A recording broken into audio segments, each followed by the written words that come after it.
여러분 안녕하십니까? 오늘의 미국 위켄드 에디션 강예신입니다. 오늘이야말로 위켄드 에디션 뉴스에서 새로운 것부터 전해드리게 됐는데요. 하원 의장이 드디어 선출됐다는 것, 그리고 하원 의장은 선출됐지만 지금 이제 공화당이 보여주고 있는 문제를 컬럼니스트가 지적한 것도 좀 전해드리겠고, 경제에 대해서는 글쎄요, 직장 다니시는 분들이 많으시겠죠? 아무래도 고용주보다는 고용인이 많으실 텐데, 그 고용인에 초점을 맞춘 미국의 2023년도. 글쎄, 이 부분은 꼭 미국이라고 한정하기만도 그러네요. 그런 부분을 전해드리고, 세계적으로 가장 2023년도에 어떻게 될 것인가, 그에 따라서 모든 것들의 방향과 강도와 뭐가 바뀌게 되는 그 우크라이나 전쟁에 관한 세 가지 시나리오, 오늘 이 정도를 전해드리겠습니다.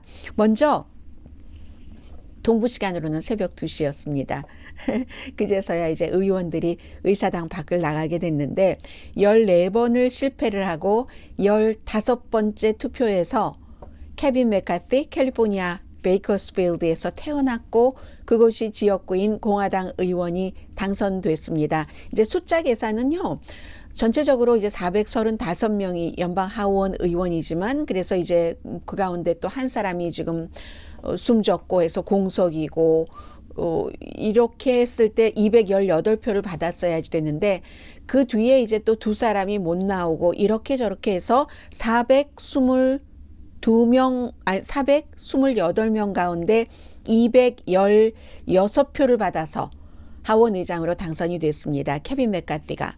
이제 나중에 공화당의 반란표들이 트럼프 전 대통령이 전화를 하기도 하고 케빈 맥카티가 의사당에서 가장 그 반대가 심했었던 맷 게츠에게 다가서기도 하고 하면서 이제 표를 받아낸 것인데 미국에서 현재 하원 의장이 원래는 이제 그 낸시 펠로시였고 그리고 새로운 의회가 시작이 됐는데 하원 의장을 선출하지 못했기 때문에 며칠 동안 공석이었잖아요. 나흘 동안. 오늘로까지 하면은 닷새였는데 그래서 원래 하원 의장직을 민주당이 쥐고 있었기 때문에 이게 이제 미국의 특징적인 겁니다. 민주당의 제프리 하킴 대표가 의사당 봉을 원래 민주당이 갖고 있었던 것이기 때문에 이 의사당 봉을 케빈 맥카티에게 넘겨주는 그런 장면으로 시작을 합니다. 소리로나마 조금 들어보시겠습니다. 여기부터 나오면 안 되는데요. 네. 하킴 제프리스. 피플즈 의사봉이라고 얘기를 하죠. 베이커스필드의 아들. 스몰 비즈니스 오너였고 네, 소방관도 조금 했죠. From the great state of California and the next speaker of the 118th Congress, Kevin McCarthy. 네, 민주당 대표가 공화당의 당선자에게 이 의사봉을 넘겨줍니다. 의사봉을 받았어요. 네. 아주 기쁜 표정입니다. 양복의 단추를 채우고 이제 하원 의장으로서 처음 연설을 하게 됩니다. 기립박수들을 치고 USA, USA 나오죠.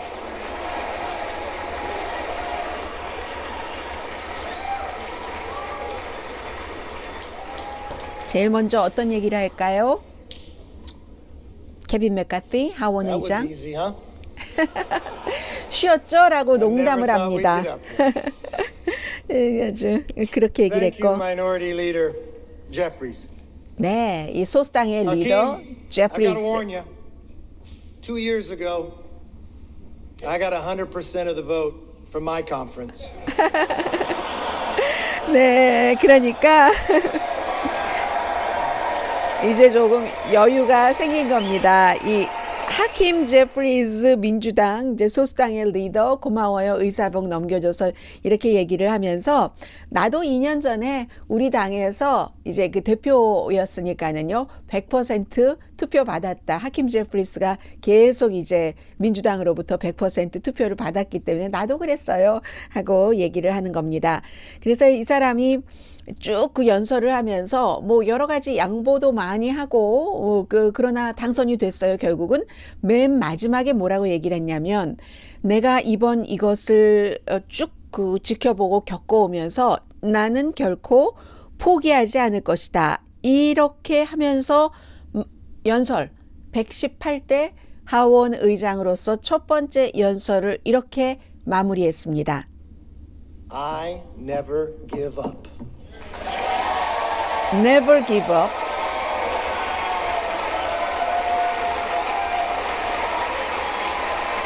이때는 이제 민주당 의원들은 더 이상은 일어나지 않습니다. 공화당 의원들만 전부 일어나서 기립박수를 치고 있습니다.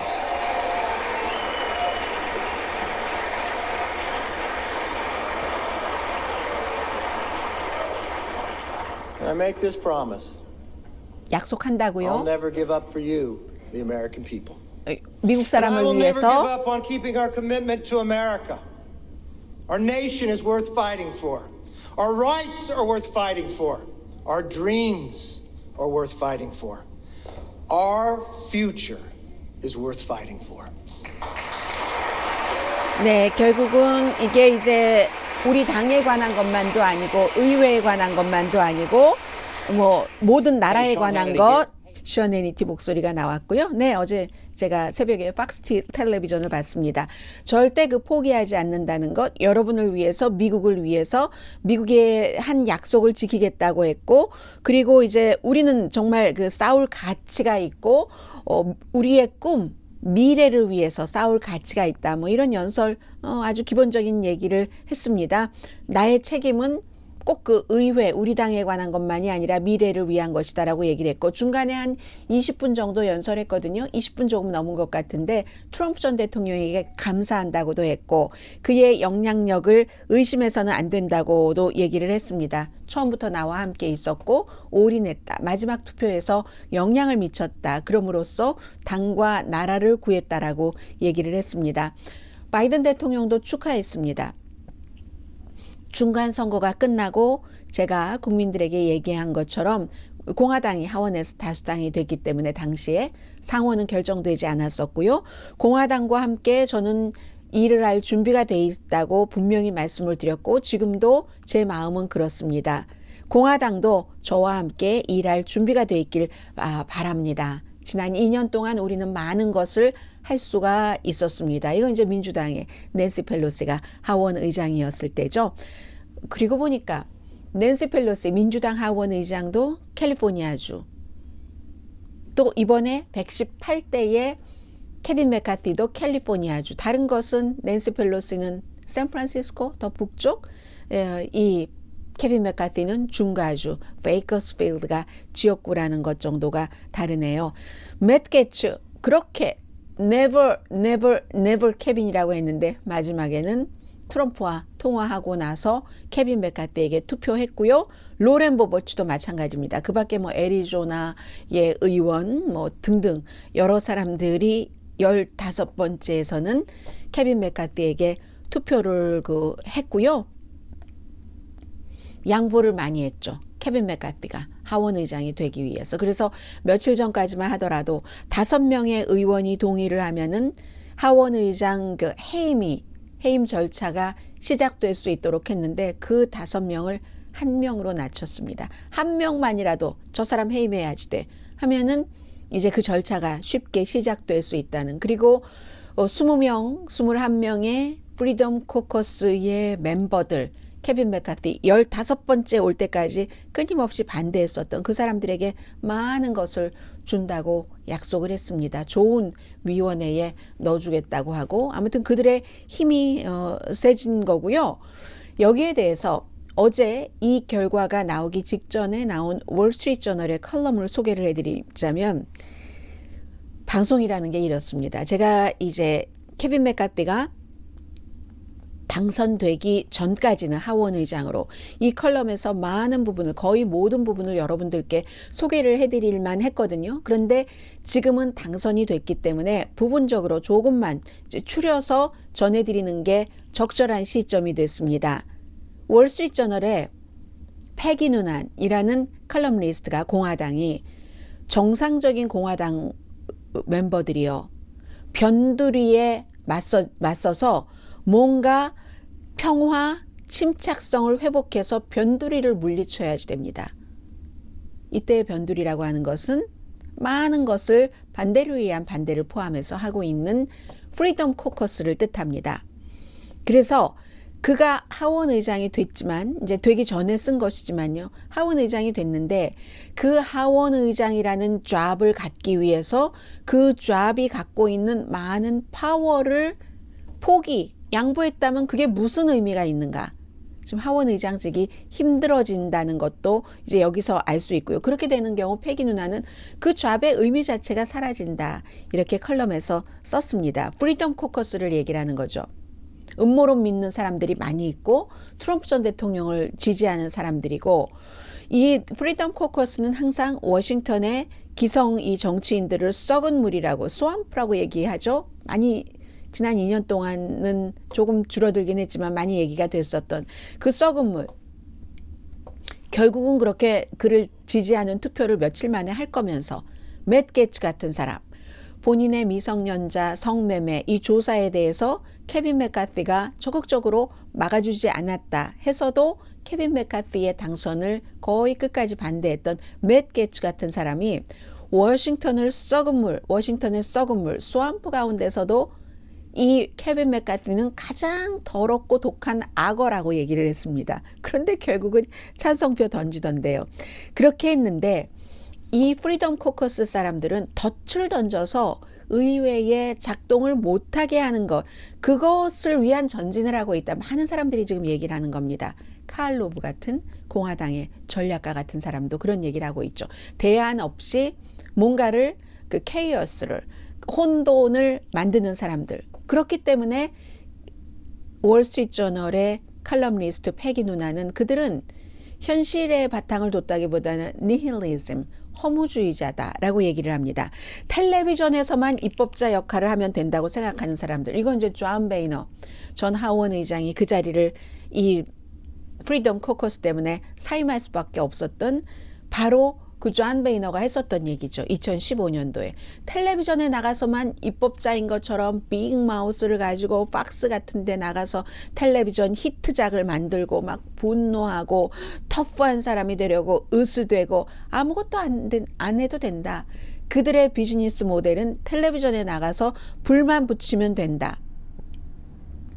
그런데 진정한 보수라고 하는 것은 현실을 보고 현실 자체를 인정하고 존중하고 그 현실 안에서 완벽하지 않으니까요. 정치의 현실도 그 현실 안에서 뭔가 건설적으로 움직여서 바람직한 방향으로 나아가는 능력을 펼치는 정치인들이 그런 사람들이 진정한 보수다라고 패기 누나는 얘기를 합니다.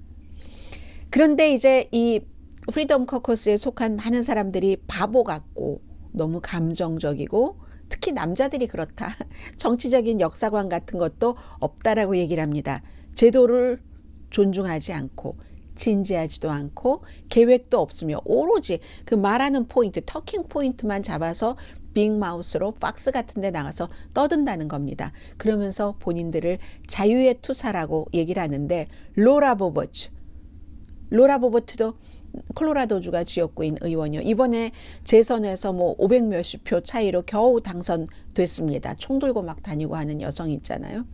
그리고 맷 게츠를 예로 들어서 얘기를 합니다. 그런데 이게 이 두 사람이 나오기 훨씬 전인 2015년부터 공화당에서 시작된 게임이라고 하면서 존 베이너도 하원 의장도 울보 하원 의장도 프리덤 코커스 때문에 사임할 수밖에 없었고 폴 라이언도 나중에 비슷한 그런 것을 뭐 트럼프 전 대통령과도 그런 일이 있었고요. 여러 가지 나중에 마지못해 하원 의장으로서 트럼프 전 대통령을 지원하기는 했지만 폴 라이언도 끝내 본인의 양심과 결단으로는 그렇게 갈 수는 없다는 겁니다. 트럼프에 끌려다니면서 프리덤 코커스에 끌려다니면서 그래서 진정한 보수인 폴 라이언과 존 베이너는 사임을 했다라고 지적을 하면서 누군가 이 싸움에서 이겨야 된다고 얘기를 합니다. 이번에 케빈 맥카티는 이긴 게 아니죠. 그들에게 너무 많은 것을 주면서 하원 의장 자리를 차지해서 하원 의장으로서 할 수 있는 일이 사실 별로 없습니다. 그래서 월스트리트저널의 칼럼니스트 패기 누나는 미국의 정상이라는 것을 공화당 보수가 보여줘라. 노멀이라는 것을 보여줘라. 진정한 공화당이라는 것을 보여줘라. 정상이여 일어나라. 이렇게 컬럼을 썼습니다. 글쎄요, 이제 케빈 맥카티가 워낙에 이제 본인이 하원 의장이 되면은 바이든 대통령의 아들 헌터 바이든 조사부터 하기 시작한다고 했거든요. 그렇게 해서 본인이 20분 동안 얘기했었던 미국을 위해서 뭐 같이 함께 일하는 거 뭐 이런 게 어떻게 될지 모르겠습니다만 아무튼 상처받은 채 본인이 거의 10년 동안 딱 그 목표 하나만 보고 모든 것을 그렇게 움직였었던 케빈 맥카티의 하원 의장직이 이제 2년 동안의 하원 의장직이 월요일인 내일 모레부터 이제 본격적으로 시작될 것 같고요. 뉴스가 그쪽으로 많이 갈 것 같네요. 또 한 사람 이번 주에 좋았던 사람이 있죠. 조지 산토스라는 이제는 선서를 하겠네요. 취임 선서를.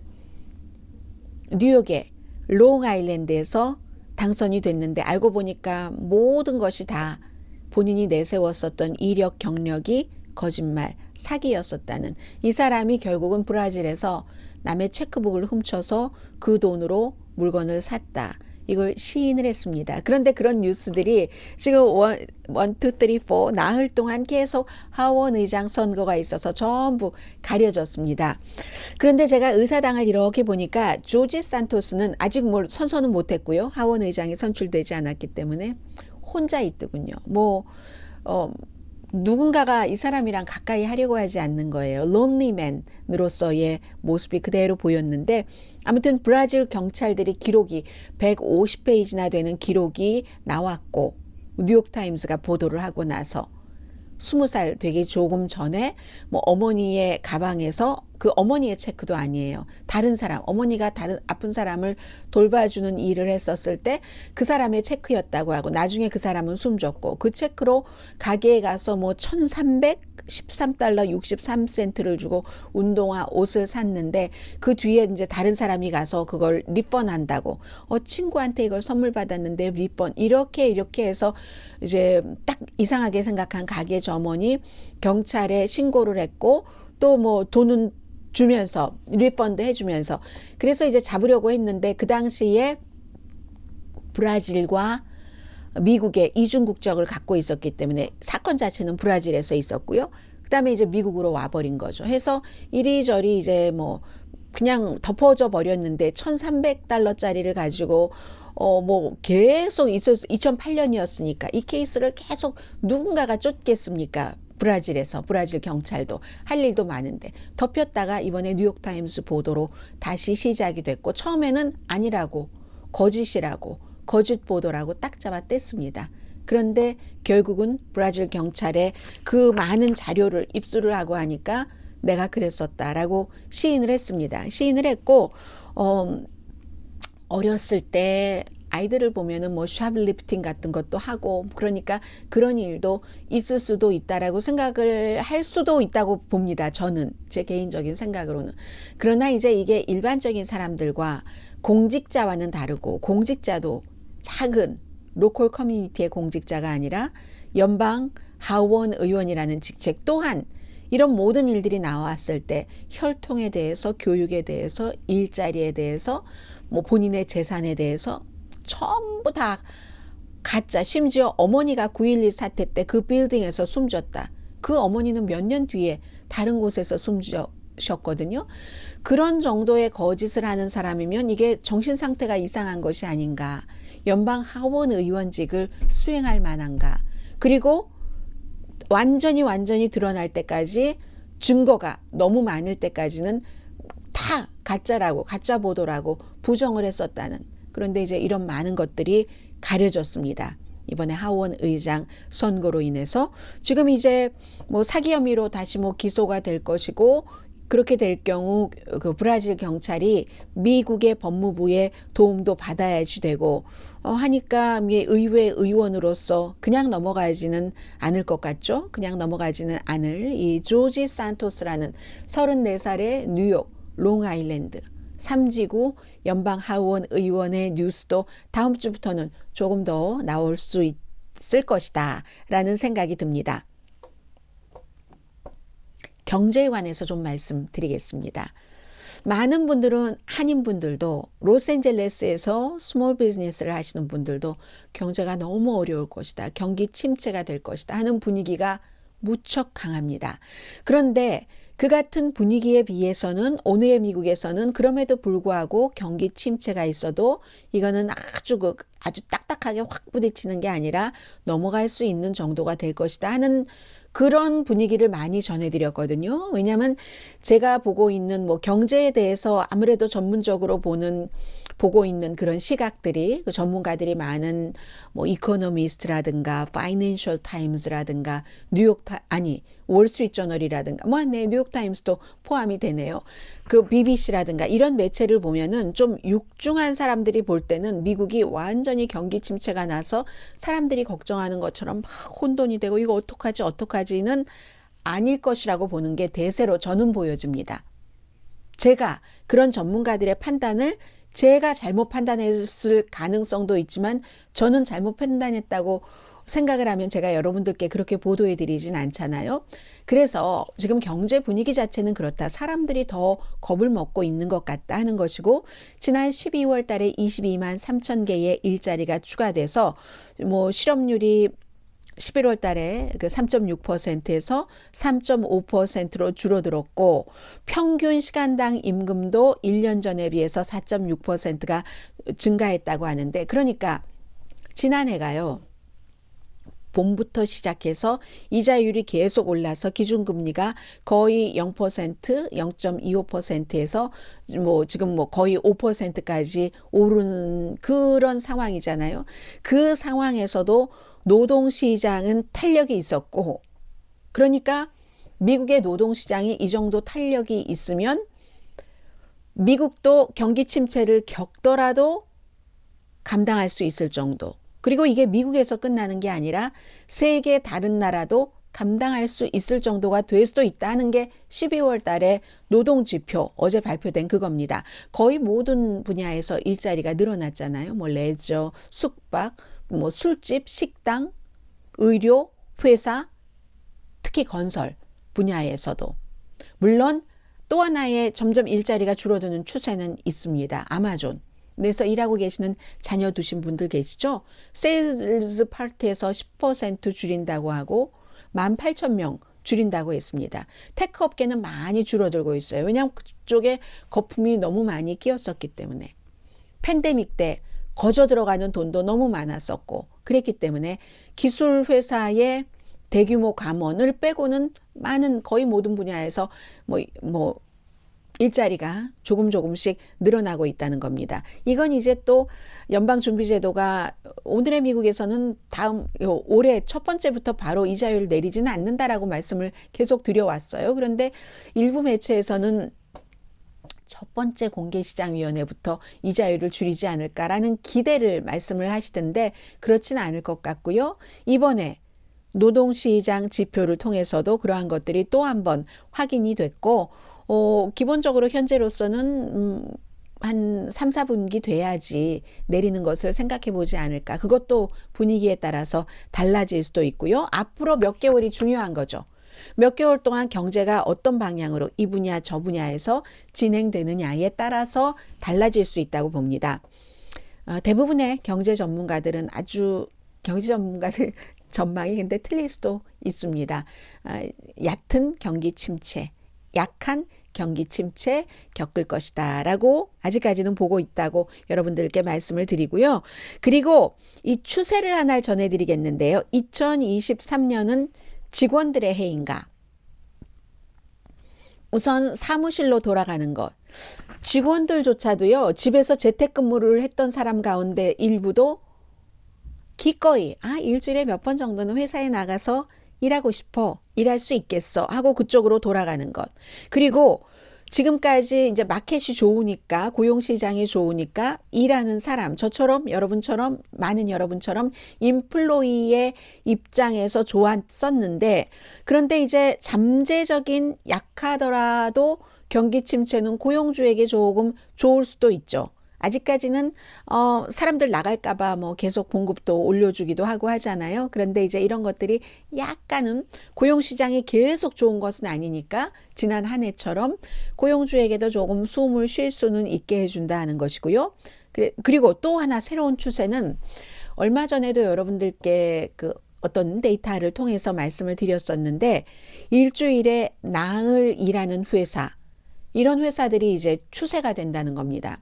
저희 회사도 이제 그 라디오 서울이 있고 한국 TV가 있고 한국일보가 있는데, 한국일보도 이제 다음 주부터 일하는 그 시간 날짜를 조금 줄였거든요.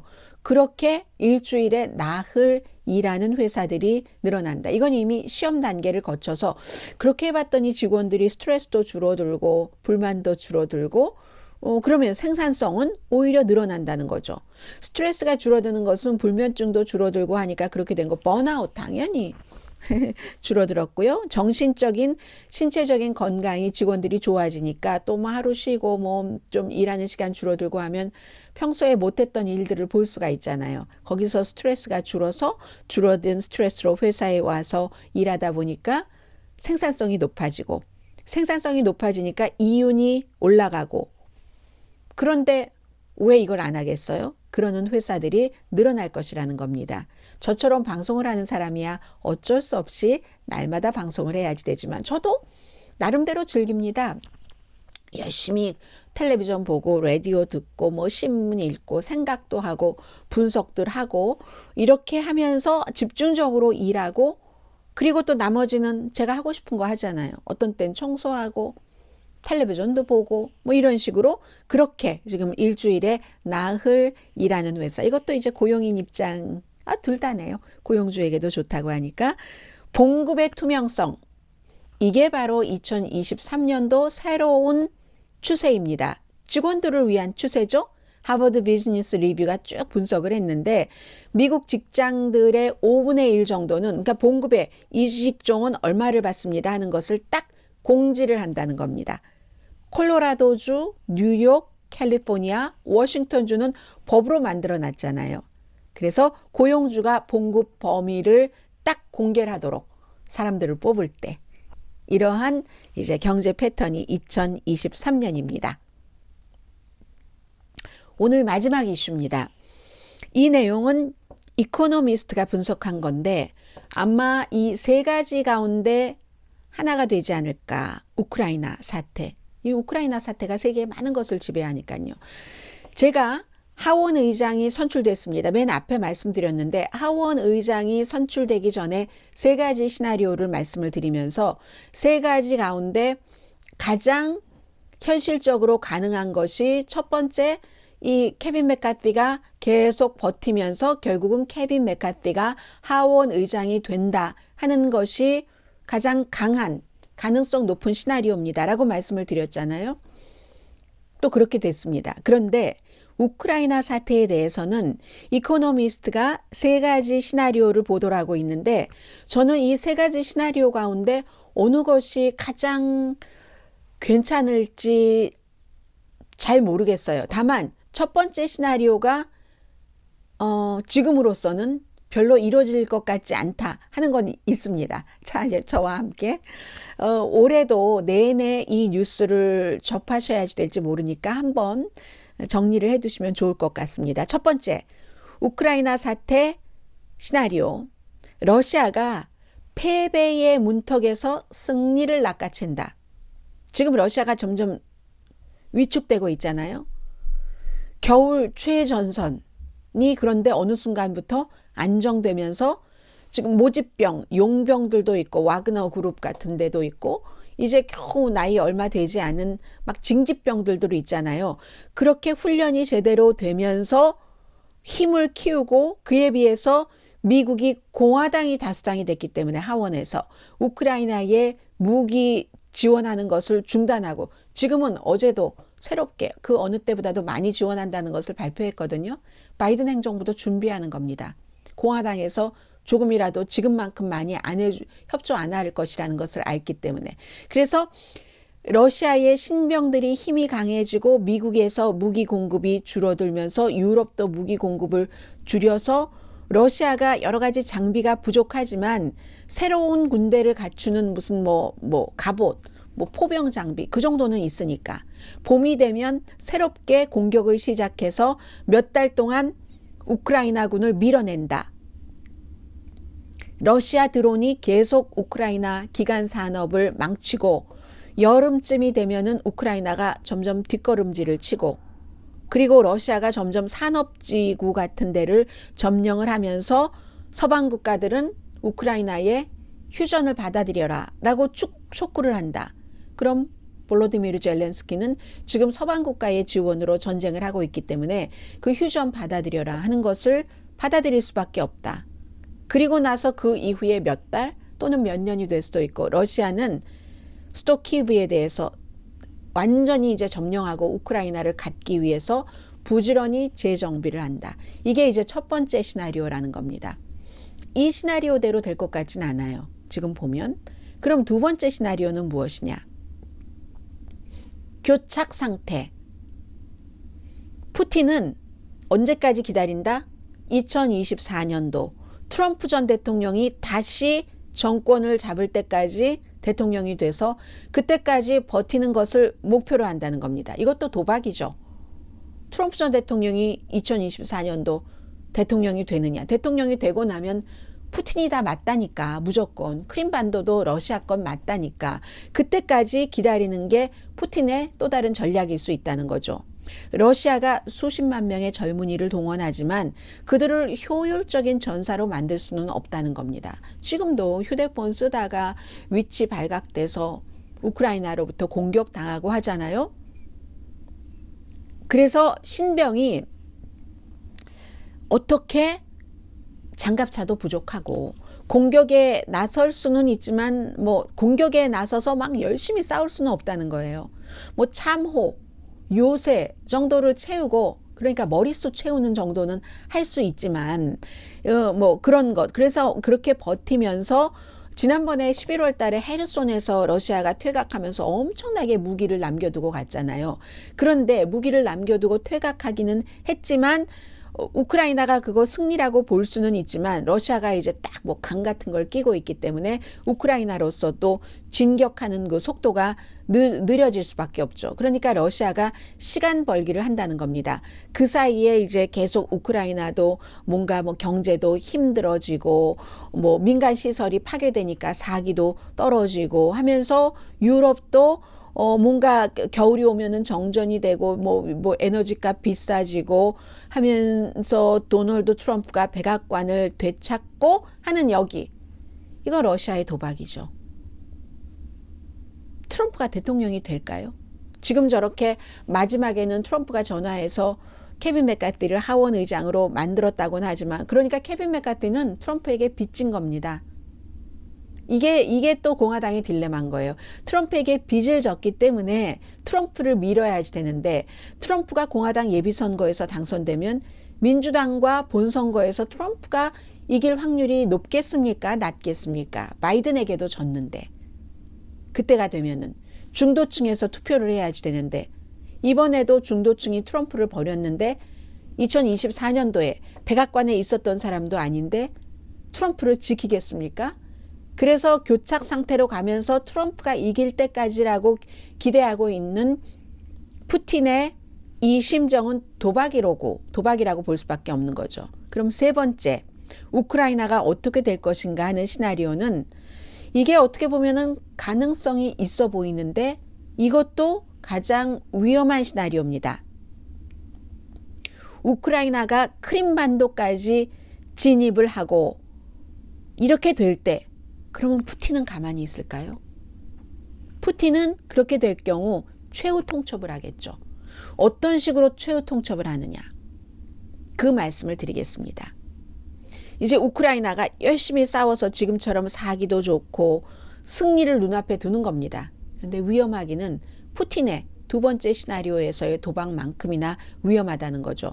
우크라이나가 지금의 주도권 추진력을 계속 유지를 하면서 처음으로 장거리 로켓을 크림반도까지 그 범위 안까지 들여가면서 동부에서 어디를 탈환하고 서방 국가들이 우크라이나의 새로운 대공급 방어 시스템을 급하게 투입을 해주고 미국도 예상을 했었던 것과는 달리 공화당도 이제 무기 같은 것을 주고 하면서 러시아의 전술을 무디게 하고 러시아의 미사일 무기고도 점점 갖고 있는 것이 줄어들 테니까요. 그러면서 봄에 이제 젤렌스키 대통령이 우크라이나 군에게 자포리지아에서 새로운 전선을 열어라 하고 명령을 내리고 5개 여단이 총출동을 해서 크림으로 가는 그 러시아를 막고 마리우폴을 포위하고 우크라이나가 들어가고 하면서